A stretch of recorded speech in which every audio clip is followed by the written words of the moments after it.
I learned two things in Cheyenne.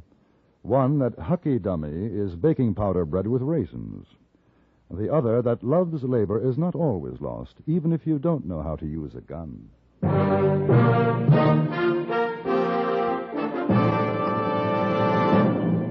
Frontier Gentleman.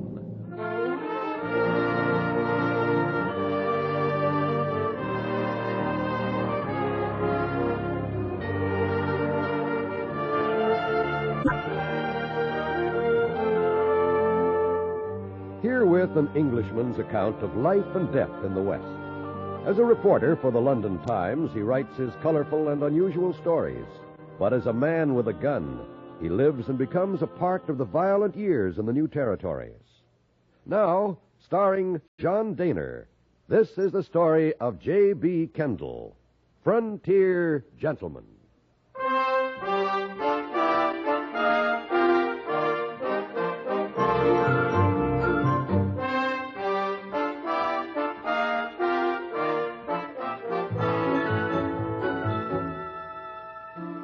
I had spent a week in Chugwater with Hyena Bob Saunders, who ran the Cheyenne and Black Hills stage station. Now, I was on my way back to Cheyenne to send off to the London Times one or two of the more choice stories he had told me. There was only one other passenger in the stage with me, a man in his middle 20s. He introduced himself as Tom Hart. He was well-dressed, and at first glance I took him to be an Easterner. No, I was born in Kansas. Reared in Montana Territory. Now I call Wyoming my home. How about you? Born in England. I'm trying to make a living writing articles on the West for the London Times. Oh, you been in Cheyenne yet? Oh, yes. How are things? Well, that's hard to say. I haven't seen too much of it. 3 years since I was there. I guess the town's changed some. But this road sure hasn't. Well, Cheyenne's thriving, I can tell you that. Yeah, I've heard. Big cattle interest. I gather you're coming back from the east. These fancy dude clothes, huh? Yeah, I've been in the east and other parts. It gets tired of drifting, though. It's time to go home. That's where I'm headed. Cheyenne? Yeah. I made me some good money. Now I figure to get married and raise a flock of kids. That's a worthwhile project. There's a girl in Cheyenne, Kendall. We've been writing. Leastways up to a year back, I got a letter from her when I was in New York. I wish you luck. Thanks. You married? No. Well, they say it ties a man down, but I figure if a gal's got her mind made up for marriage, you might as well drop your rope on her, because if you don't, somebody else is going to. I see you have the philosopher's attitude toward marriage. Well, I don't know about that, but I've been lone wolfing long enough. Carrie's her name. Carrie Hudson. Used to be a cookie pusher up at the Blue Star Cafe. A cookie pusher? A waitress. Oh. I'll tell you what, when we get in town, you come on up with me to the Blue Star. Used to have the best eats in town. I guess they still do. I'll be proud to have you meet Carrie.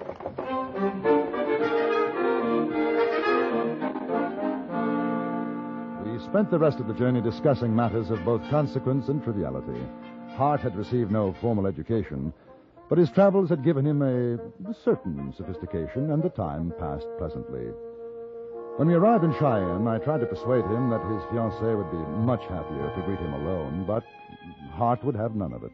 He insisted that I accompany him, and so together we walked to where he knew the Blue Star Cafe to be. Charlie Bannister runs the place. Charlie looks like bad medicine. There's some says he used to be a short trigger man, but it ain't true. Why, the way he looked after Carrie, you'd think she was his own daughter. I sure had to play it straight before Charlie'd let me start riding herd on the gal.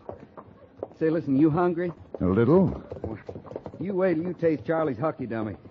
He used to be a range cook, and there's never been a man made Hucky Dummy the way Charlie makes it.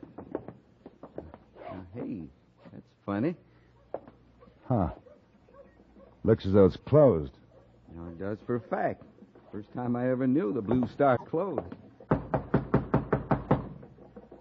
You see anybody moving around in there? No. What? She's open. Hello, Charlie? Whoever you are, come on in back. Sure don't figure. Hey, Charlie, you'll... What do you say, Tom? Charlie, this is a fellow I met on the stage coming in. J.B. Kendall. How are you? Hello, Charlie. What's happened? How'd you get like this? I guess you ain't heard. There was a shoot-up in here a year or so ago. Carrie. Is Carrie all right? When it was finished, the boys had done the shooting, robbed me, and hightailed it out. I ain't moved from the bed since, Tom. What about Carrie? She ain't here no more. Well, where'd she go? Ask Jack Feeney up to Holloman Saloon. I'm asking you, Charlie. And I ain't saying. You and me was friends, Tom. I just leave, keep it that way. Now, what's Jack Feeney got to do with it? What, Charlie? All right, I'll tell you. Carrie took a shine to him while you was gone. That's a lie. I told Feeney to leave her alone. There was words. I threw him out. Same night he comes back with one of his boys, and they fill me full of lead. Well, wasn't this Feeney arrested then, Charlie? Sure, but it was his word against mine. Then Carrie took his side and swore at the trial it was someone else that come in and shot me up. Is she with Feeney now? I ain't seen her since that day. Hey, Tom, boy, while you're here, pump me a jug of water, will you? Old Doc Thorne says I got to drink plenty of water. And Mrs. Carroll's been helping out, but she ain't showed up yet today. Yeah, sure. I'll be right back, Charlie. Thank you. I ain't got the stomach to tell him all the truth of it. You'll have to find out sooner or later for yourself. She married Feeney. Oh? When? Yeah. Right before the trial. Guess it was partly my fault. I should have seen it. Carrie getting lonesome waiting for Tommy, and Feeney coming in here, his fancy spending ways. He runs a gambling in Holloman Saloon. Well, next thing you know, Carrie's looking cow eyes at him. Well, don't you think it'd be better to tell Hart now about the marriage? Say, listen, you keep an eye on him, will you? Tom's got a bad temper. He gets it in his head to start trouble, there's likely to be a killing. Well, the more reason to tell him then. This way, he'll go up to the saloon looking for her. Yeah, I guess you're right. It wouldn't be so good. Here's your water, Charlie. Is there anything else I can do for you? Yeah. Stay away from Holloman Saloon. I lied to you before, Tom. She's there with Feeney. They're married. Is there anything else I can do for you, Charlie? No, I reckon not. Hey, come on back and see me if you have a mind to. I'd sure like to hear about your travels. I'll do that. So long. You take it easy, Tom. Goodbye, Charlie. You take it easy, Tom.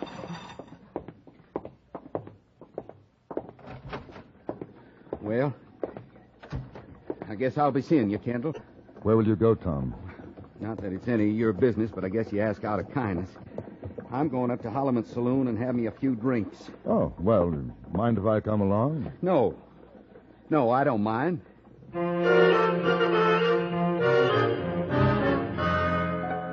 We walked down the main street. I knew it was pointless to tell him that trying to see his girl was the worst thing he could do to himself. I rather liked him, and I suppose that's the reason I went with him. He didn't say a word until we reached the saloon. Then he said, You go ahead, Kendall.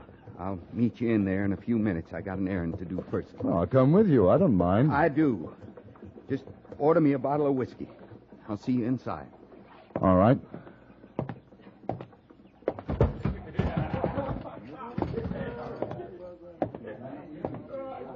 Well, hello, stranger.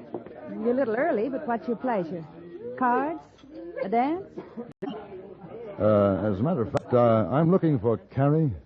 Oh, for what? Are you Carrie? Yes. Can we sit at the table? I don't sit with customers, mister. That's for the girls. You want to talk business, you can talk to my husband. A friend of yours is in Cheyenne. Tom Hart. Tom He's just heard about you. He'll be coming in here in a minute. You ought to know. Thanks, mister. How did he take the news? He got it from Charlie. Well, he'll probably get very drunk. I imagine I'd do the same. He won't make trouble. I'll try to see that he doesn't. Has he said anything about me? Only that he was expecting to marry you. He's right. I thought... Doesn't matter. Anybody got the price of a drink in his pocket's welcome. That goes for Tom Hart as well as the next man. You want a table, mister? Yes, a table would be fine. This way. What are you drinking? Oh, beer, I think. Yes, and a bottle of whiskey. My husband. Jack doesn't like him. I wouldn't want Tom to get hurt on account of me. Will you get him out of here if he's looking for someone to sharpen his horns on? I'll do my best. Thanks. Beer and a bottle of whiskey, Lester. Beer and a bottle of whiskey.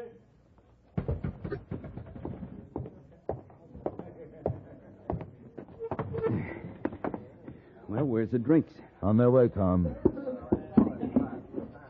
What's the gun for, Tom? She's right clean and shining, ain't she? Set me back $20. Put it away. I bought it, and I aim to use it. As soon as I get drunk enough, I'm going to kill me a skunk called Feeney.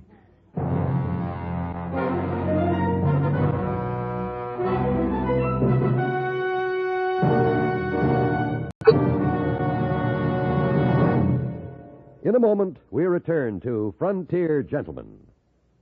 Fast with a quip, faster at making time with a beautiful girl, but fastest of all with a clue. Yours truly, Johnny Dollar, will be along with his latest insurance investigation later today on CBS Radio. Get next to Yours truly, Johnny Dollar on most of these stations. Now, we return you to the Anthony Ellis production of Frontier Gentlemen.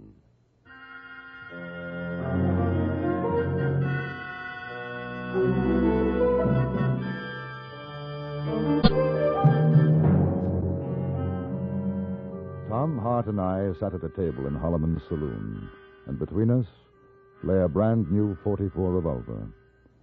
After a moment, Tom picked it up and slowly rotated the cylinder. He didn't turn as Carrie came toward us, didn't look up as she put down my beer and Tom's bottle of whiskey. Yes, sir. It's a mighty pretty talking iron. How are you, Tom? Oh, Carrie. Yeah, I heard you was here. Well, you're looking good. You know, back east, they drink a toast to new married folks. So I drink to you, Carrie. Well, where's your husband, Mrs. Feeney? Jack's out. Don't make trouble, Tom. What's done is done. That's the way you see it, huh, Carrie? You never wrote. I didn't have to. You were my girl. I told you I'd be back, but you couldn't wait.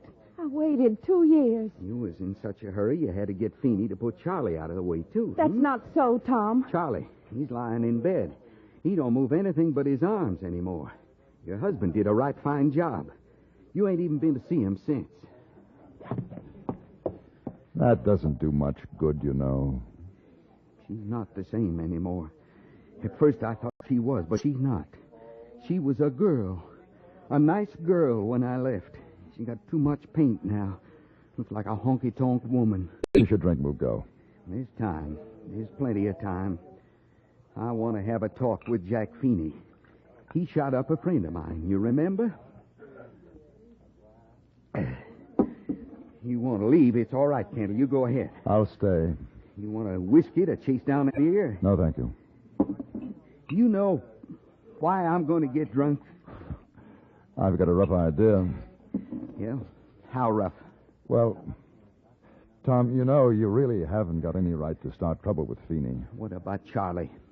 What about him? The court said Feeney was innocent. Charlie says he did it. And if you shoot Feeney, they'll find you guilty. What'll you prove? She said she was going to wait. She said she loved me. Now, ain't that a laugh? Love. That's why you're getting drunk. Then you'll be able to get angry without thinking. You talk too much. Well, you asked me. Where'd she go? Up the stairs. Hey, you figure she was lying. Maybe Jack Feeney's here. She's going up to tell him. I don't know. Well, I'm going to find out. No, I wouldn't. No, sit down, Tom. Give me that gun, Kendall. Now, you sit down. You're not that drunk yet, and you're not going up there to start shooting. Give me the gun. No. You're bigger than me, but I ain't afraid to tangle with you. I didn't say you were. All right. I'm going up there without a gun. Oh, don't be a fool. Tom. Don't rile me, mister. Tom, she's married to him. You'll find another girl. Hey, where are you going? How come you're going up to me and my wife's rooms? I figured to find you there, Feeney. Well, Tom Hart. That's right. I stepped out for a while. If I'd known you was going to pay a visit, I'd have come back sooner. Have you seen my wife, Tom? Yeah, I've seen her. Well, we'll have to get her down and have a friendly drink together. I haven't had the pleasure of meeting your friend. J.B. Kendall. Put her there, Kendall. Carrie, come on down. Hey, Lester, bring a bottle of champagne. I didn't come to drink with you, Feeney. I came to kill you. Well, sure, you can do that any time, but you'll have a drink first, huh? Here, sit down, boys. When'd you get back in town, Tom? Today. And I seen Charlie. Yeah? I heard about Charlie. It's too bad him getting shot like that. The way Charlie tells it, you did the shooting. Poor feller. They say it made him a mite loco. Here's your champagne, Mr. Feeney. And here comes the prettiest little woman in Cheyenne. Sit down, Carrie. I hear you've met Mr. Kendall here. And Tom? Yes. Well, it's like old times. Except a thing or two has changed. I got me a new wife. What'd you get back east, Tom? I'm telling you something, Feeney. I had a gun, which a friend of mine didn't figure I was drunk enough, or maybe sober enough to use. Well, I'm going out and get another one. And the next time I see you, I'm going to be using it.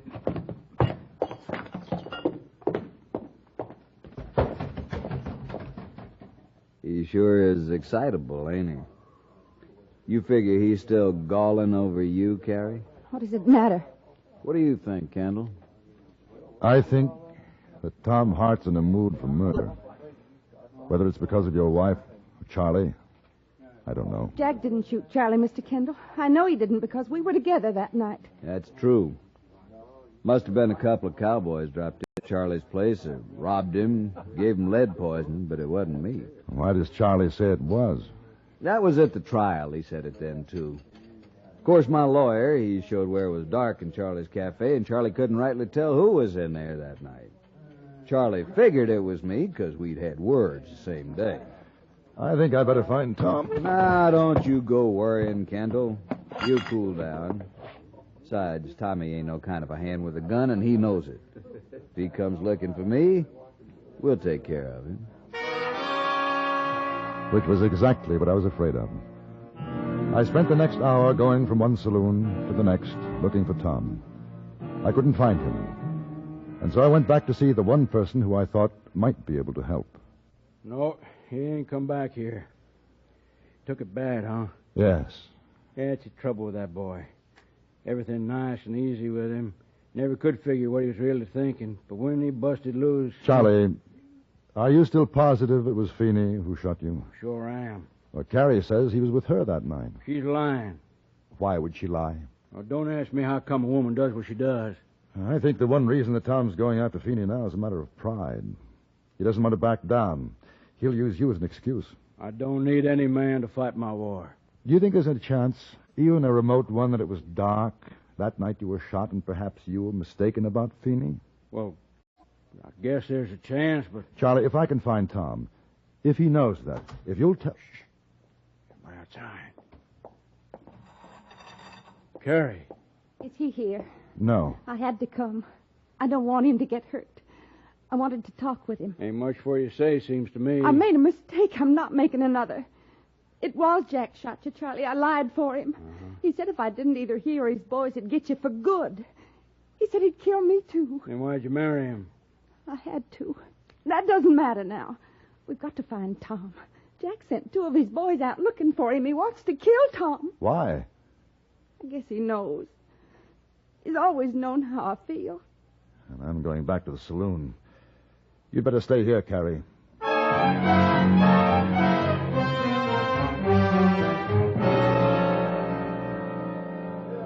Couldn't find him, huh? No? Well, he's probably sobered up by now. He'll be all right.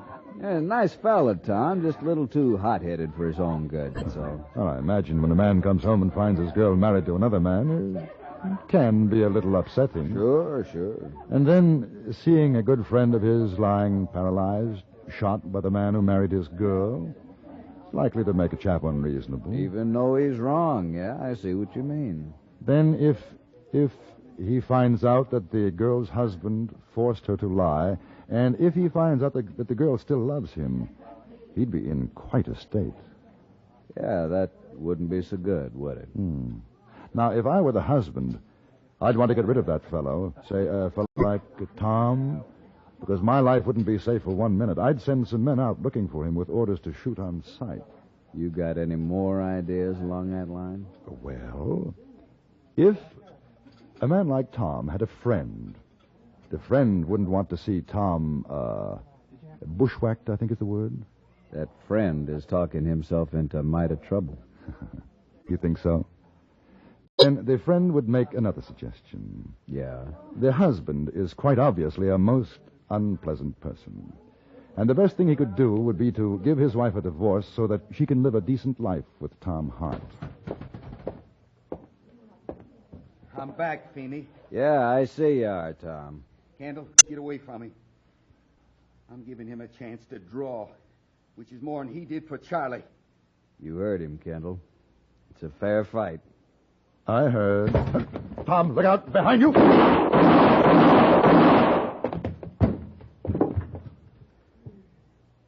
Thank you, Kendall. No, not at all.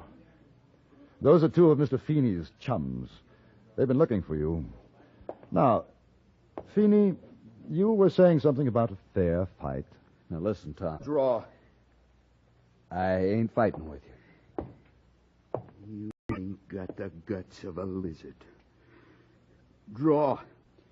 I told you I ain't... You son of a gun! I ain't fighting. Well, I ain't.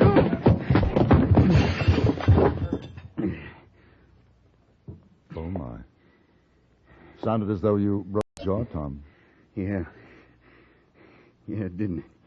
I think Mr. Feeney will be leaving town. I also think he'll want to give Carrie a divorce. Oh? I thought you might be interested. Incidentally, what would you have done if he had drawn on you? I don't know. Never thought about it. He probably would have killed me. Yes, I think he would. Well, I'll take care of the arrangements here. You better go over to Charlie's now. Carrie's waiting. Waiting? For me? Well, I don't imagine it's for me.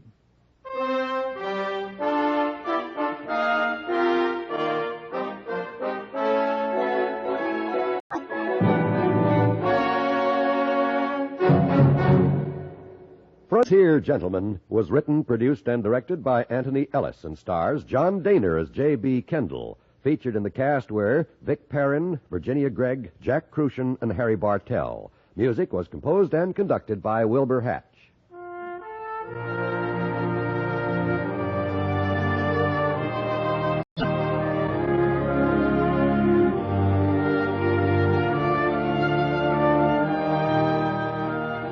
Join us again next week for another report from the Frontier Gentleman. John Wall speaking. This is the CBS Radio Network.